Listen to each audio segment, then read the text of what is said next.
Hello, everyone, and greetings from Loyola Study Abroad office. Thank you for attending our virtual exchange information session for Universidad Iberoamericana, which is in Mexico City, Mexico. My name is Bobby Wilson Jr. I'm one of the study abroad advisors here at Loyola University Chicago. Joining with us today is Andrea Sánchez, who's the incoming student advisor for Universidad Iberoamericana, and she's actually based in Mexico City. To provide a little bit of an overview of today, we're first going to jump into why exchanges. At Loyola Chicago, we offer many different types of study abroad programs, so we'll review what an exchange program is. We'll then transition into talking about some of the study abroad eligibility requirements to ensure you would be able to apply to this program. Next, we'll jump into the financial aid and cost for this program. And then finally, I will hand things off to Andrea, who will give you an overview of some Ibero-specific information. So to start off, what is an exchange? An exchange is the chance for you as a Loyola student to enroll at a university abroad as an international student. I typically say that exchange programs are really good for independent students or maybe students who have done some travel before and who really want to study abroad to experience a local culture abroad. It's due to this like immersion piece that we send a lot of language majors and minors on exchange programs.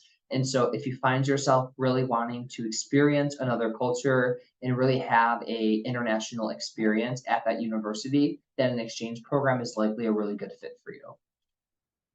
There are some eligibility requirements to be able to study abroad that I'll review with you now. So for this program specifically, students must have a 3.0 grade point average. In addition, students have to be enrolled as full-time Loyola students when they are applying for the program. Students also have to have completed at least 15 university credit hours here at Loyola Chicago. So this typically makes students eligible for this program spring semester of their freshman year and beyond. In addition, students have to be in overall good standing with the college. This means no hold on your account, no pending disciplinary or conduct charges. In addition, to be accepted into the program, students do have to have a passport that has an expiration date of at least 6 months after the end date of the program. And so if you have that passport and you meet those eligibility requirements regarding the passport, great. If you don't have a passport or your passport is going to expire in that window period, you also can still apply, but you just have to keep the receipt and upload that receipt that shows that you've either paid for a new passport or you've paid to renew your passport. That receipt will then act as a placeholder that will enable you to still apply for the program. In addition, students have to have B1 level of Spanish, which is considered intermediate level Spanish, if you wish to take courses in Spanish on this program. Again, this is according to the Common European Framework, and we have information about what B1 entails on our website, and Andrea is going to talk a little bit more about this later on. But for B1 level here, we have, understanding, we have spoken, we have written. So these are the different categories and what level you should have within the Spanish language to be successful taking Spanish courses on this program. In addition, there is some financial information that's relevant for you guys. And so for all exchange programs, including Ibero, students are actually paying Loyola tuition and fees for these exchange programs. The tuition is charged to locus, and because you're paying Loyola tuition and fees, you have access to any kind of federal aid, state aid, or Loyola aid that you're receiving here at Loyola Chicago. There are a couple additional fees associated with study abroad. The first one is the study abroad administrative fee. For this program, that's $200, and that's charged to locus. In addition, students are required to enroll in our international health insurance plan through CISI. This is $300, and this is also charged to locus. Outside of these fees, there's also some additional expenses, including flight, housing, and meals. Students can see some of those things on the cost sheet for each program. So once you locate the program brochure page under the tab Finances, you can click on that, and then this will give you an overview if you scroll down of what costs are associated with the program. We've broken this down into two separate amounts. There's billable amounts and there's non-billable amounts. The billable amounts are things that will show up on Locus, and then the non-billable amounts are things that you're likely going to have to spend money on. They're just not billed directly to Locus. And so with that, I will hand things over to Andrea, who will talk to you guys about some Ibero-specific information. Well, once again, welcome to Ibero. Just as Loyola, we're also a Jesuit university, and I want to start by sharing some a short video about also an important part, which is the city. So this is a brief video about Mexico City.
Well, and because of the fact of being in the 5th biggest city in the world, as you can see, there will always be something great to do and many places where to visit the city around. And talking a little bit about our university, just as I said, we're also a Jesuit university, just as Loyola. We have 36 undergrad programs, which the two that I see we have here, the two students, would be more interested, I can see, in social sciences and humanities, but also other majors in architecture, design, engineering, business studies, and health. We are a community of more than 11,000 students, and regularly 350 students come per year, approximately 140, 150 per semester. So you'll be around other exchange students from many parts of the world as well. And I can tell you that Ibero is known as the second best private university in the country. Again, sharing about our courses, mainly you both could be interested in our courses in social sciences, mainly in philosophy, and for global studies. Many students do take courses in international relations or political science, or also in philosophy, but also if you want to mix it with any other courses from any of the other degrees, you're able to do so. Some courses are taught in English, but mainly on the business studies. Social sciences, we offer some courses taught in English and international relations, and the rest are gonna be in Spanish. That's why being so important for you to have at least a B1 level in Spanish. At the university, despite the pandemic or this type of teaching was done, we kept this type of teaching, which is in-person courses and hybrid courses, but also, let's say, remote courses like this. We could be having a class like right now on Zoom or Teams.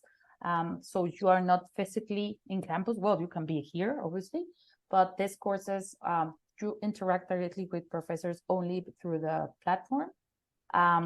It's mandatory to attend the session, but also we have online courses which are not live sessions. It's more like an autonomous learning through a platform where you complete activities. There is no interaction with professor and classmates. That's, as I say, a more autonomous way of learning. But for you to be aware that these are the 4 types of courses taught still at the university. Obviously, student life is also very important for us and for all students, as you are mainly part of the day here. So also all of the facilities in campus are going to be open to all of you guys. Some of our services that also are part both in English and Spanish and part of the experience and available for exchange students are the academic, psychological, and vocational counseling. We have many spaces for gym, courts, fields, track, and varsity. If you practice any sports, know that you will be able to fulfill and complete this type of activities as well. All of our labs and libraries are also open through Monday and through Friday. We have a school bus that can take you here to the university, as we are located in the western side of the city, which is called Santa Fe. We're not close to, I don't know, downtown, or I'll show you a map of many popular areas where students like to live. So with this school bus, the commute is easier. Also, the public transportation, obviously, but as this is a private bus for both students and staff, this is the best way to get to university. Inside campus, we have several stores, cafeterias, banks, ATMs, food courts. We have another language center as well. So if you want to continue your studies with Spanish, it's completely free. If you want to start a third language or fourth language, I don't know how many would you speak. Taking other languages different than Spanish do have a cost, but it's open to all students as well. We have also several activities and workshops related with arts and sports. The best place to know and meet other Ibero students are the clubs. We don't call them clubs like the ones you have in the States, but we call them students associations and representations, which gather all different type of majors or interests in students, and there's a place where they meet and they make other projects. And again, the best place to meet Mexican and Ibero students besides the exchange students that we've already met.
That short video is only to show you a little bit of our facilities, of our campus, about the places that you will be visiting.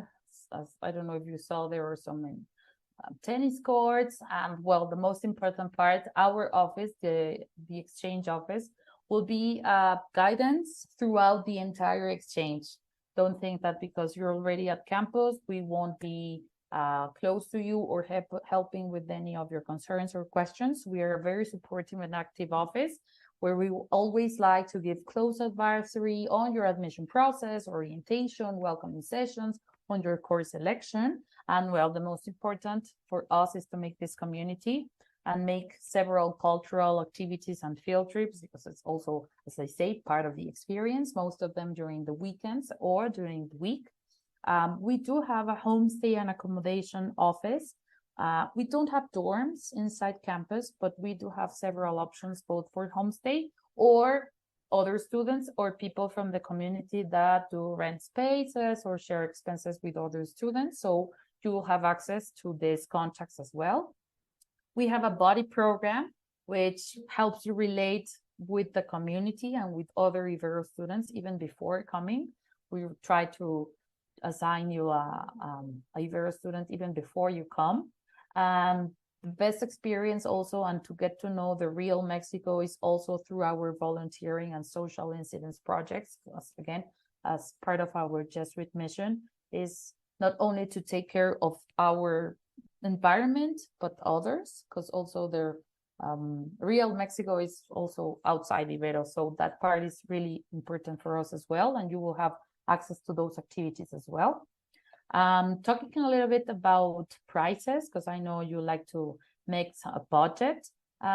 everything will depend, but this is more or less what you'll be expending in accommodation.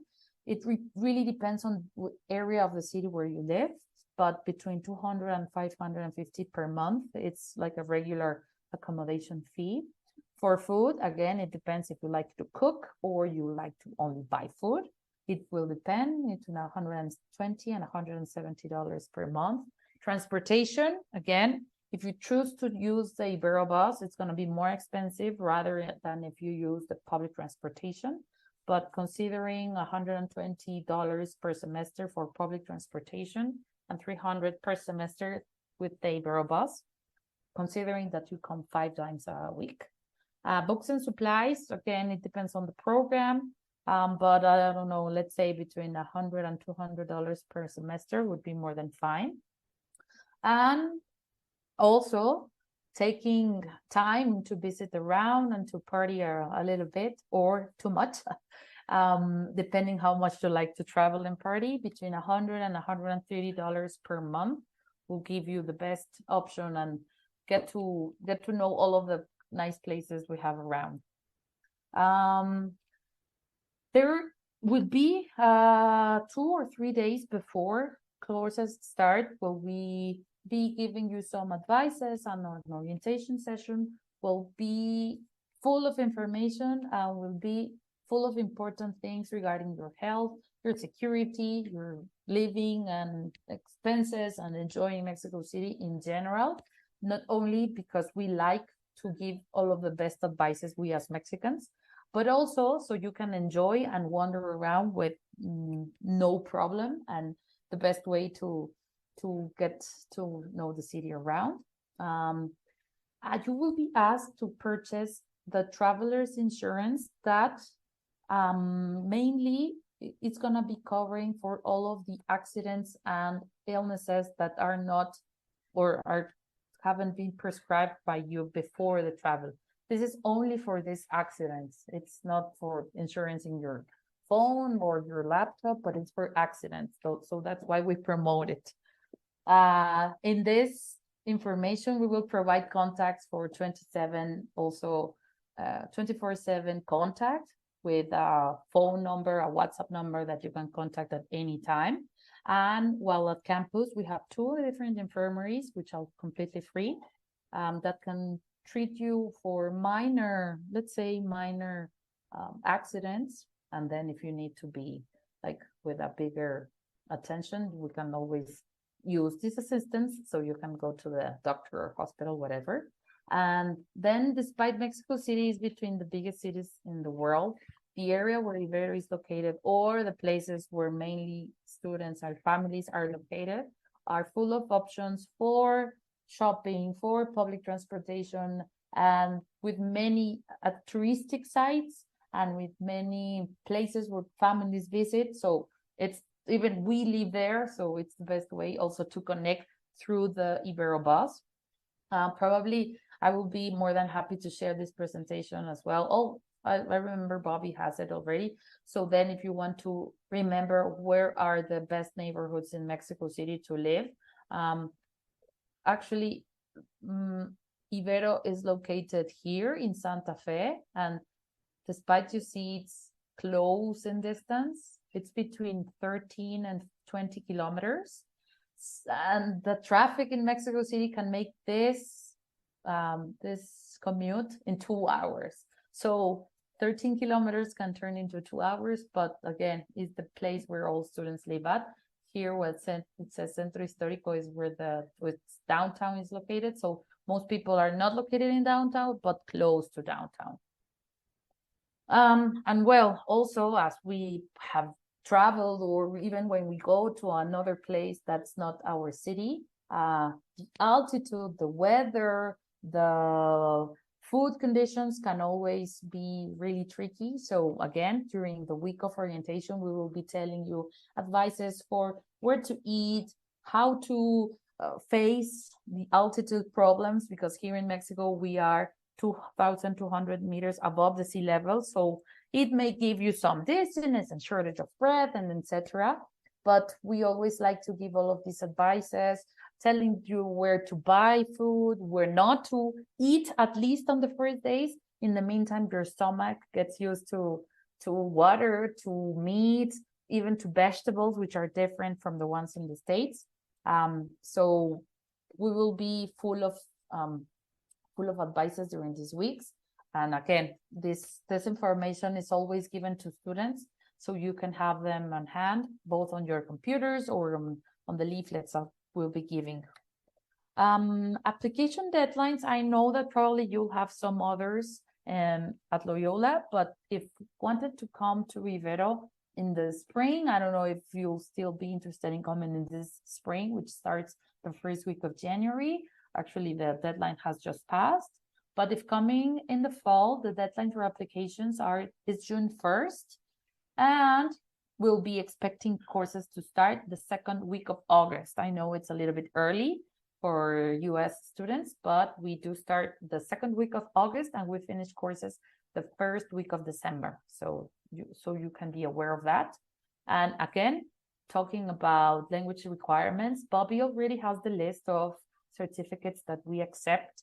So you can make your Spanish placement test before coming, in which we will require, again, a B1 at least level of Spanish, or if possible, a B2 level. And just, again, reaffirming the documents that Bobby shared, we will be asking for your valid passport, the application form that Bobby has, a health certificate that also Bobby has the format, your transcript of records, and again, the traveler's insurance. And at last but not least, we'll be more than happy to be hosting you here at Ibero. Not to brag about other Loyola students, but they have had the best experience. The last students we have, she came here during the pandemic, and well, she wasn't able to complete her semester, but I know both her and previous student not only enjoyed the campus, but did many other activities inside campus, even participate in several student representations, which I know it's gonna be a leverage also for their both academic life and, well, the experience at Ibero. So on my side, that's mainly the information and most important things that I wanted to share with you guys. So if anybody has a question or would like to open their mics, I'll be more than happy to answer them.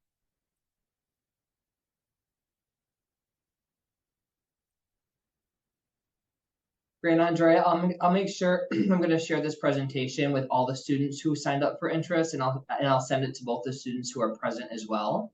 And I'll make sure I share your email address along with mine, just if students have any kind of follow-up questions. Yes, please do so. If having any questions regarding anything, the city, courses, the university, or in general about exchanges, I'll be more than happy always to share my experience, my expertise. I was once, I don't know if you, Bobby, but I was once an exchange student in Canada. So it was also very different for me, the weather, the food, the language.